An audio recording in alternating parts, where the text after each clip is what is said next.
গ্রেপ্তার হলো 10 জন, এবং সেই অভিযোগ নিয়ে রাজ্যপালের কাছে অভিষেক ব্যানার্জির নেতৃত্বে তারা অভিযোগ জানাতে গেল। দেখুন, যাদেরকে বেশি গালাগালি দিত, টিএমসি সমালোচনা করত, এমন পরিস্থিতি তাদের পায়ে গিয়ে পড়তে হচ্ছে। নির্বাচন কমিশন নাকি বিজেপির দালাল, তো সকাল বিকাল নির্বাচন কমিশন।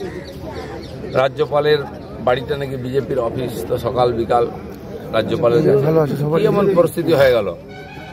তো ওয়াক্ত পড়ে বাঁকা তো গাধা কো কহে কাকা। সময় খারাপ হয়েছে আজকে টিএমসির।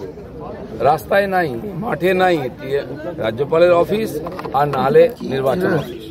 নির্বাচনটা তো পাবলিক ভোট দেবে, পাবলিক ডোমেনে লড়ুন, লোক ঠিক করে দেবে কে ভুল কে ঠিক।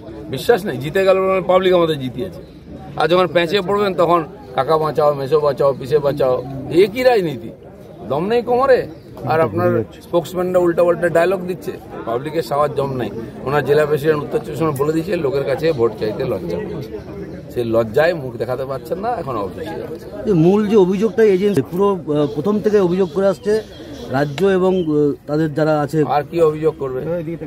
এজেন্সি যেখানে যাচ্ছে কি নিয়ে আসছে দেখুন আপনি, ডকুমেন্ট, টাকা পয়সা, সোনা দানা, তো এইগুলো কি তাদের বাড়িতে কেউ রেখে গেছে? পাবলিক দেখছে না কি? তাই পাবলিক জানে বলে পাবলিক কাছে যেতে পারছে না। এজেন্সিকে গালাগালি দিয়ে কোনো লাভ নেই। এজেন্সি তার কাজ করছে, আর ঠিক কাজ করছে, এটাই হওয়া উচিত, 1 টাকাও যেন না ছাড়ে। গতকাল মুখ্যমন্ত্রী বাঁকুড়ার সভায় বলেছেন যে 5 লাখ তৃণমূলের কর্মীকে যদি গ্রেপ্তার করে এজেন্সি, তাহলে 5 লক্ষ মহিলা রাস্তায় নামবে প্রতিবাদে। 5 লক্ষ নয়, 500 মহিলা জোগাড় করুন নিয়ে। মহিলাদের সঙ্গে যা করেছেন ওনারা, উনি ভেবেছেন আমি মহিলা যা বলবো তাই হবে। আপনি মহিলা মুখ্যমন্ত্রী হয়ে পশ্চিমবাংলার মহিলাদের যে অসম্মান অত্যাচার করেছেন, ভারতবর্ষের ইতিহাসে কোনো মহিলা বা কোনো মুখ্যমন্ত্রীটা করেন।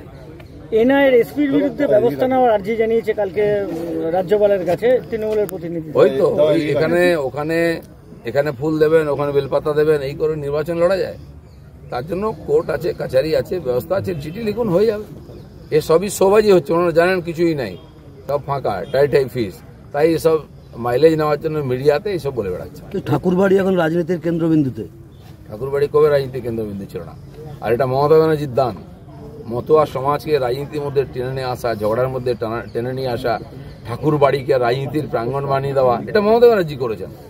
আমার বক্তব্য যে ওনাদের সমস্ত সংস্থায়, ধার্মিক সংগঠনেও দেখি বড় সংগঠনের সমস্যা হয়, তারা মিটিয়ে নেন।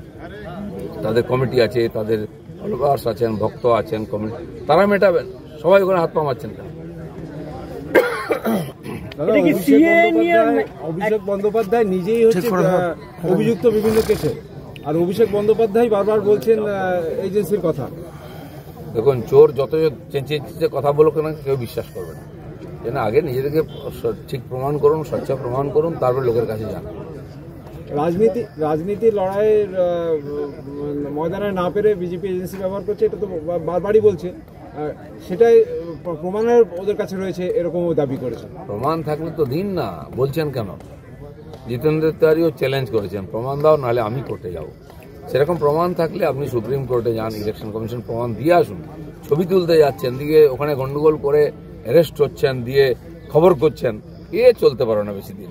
ইলেকশন ভোটিংয়ের টাইম এসে গেলে এখনো আপনার ময়দানে নামলেন না, রাজপথে ঘুরে বেড়াচ্ছেন, অফিসে যাচ্ছেন। নির্বাচনটা কখন পার হবে টিএমসি এবারে বুঝতেই পারবে না।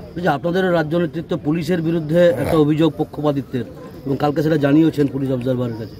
আমরা দেখতে পাচ্ছি, কালকে আমরা চা খেতে গেছি ফুলঝড়েতে, সেখানে গন্ডগোল করছে টিএমসির লোকেরা। এটা পুলিশের দায়িত্ব নয়?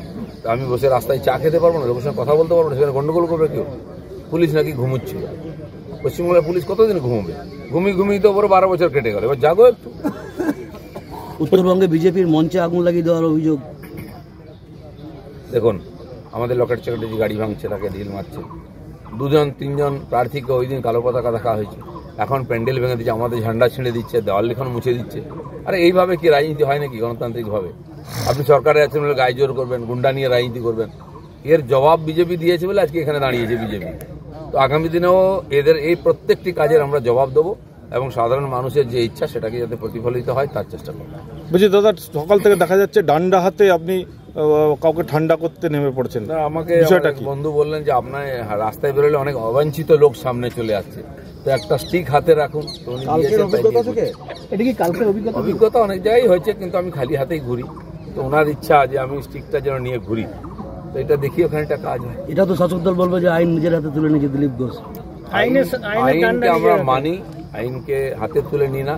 যারা আইনকে হাতে তুলে নিচ্ছে তাদের জন্য ডান্ডা আছে। ধন্যবাদ।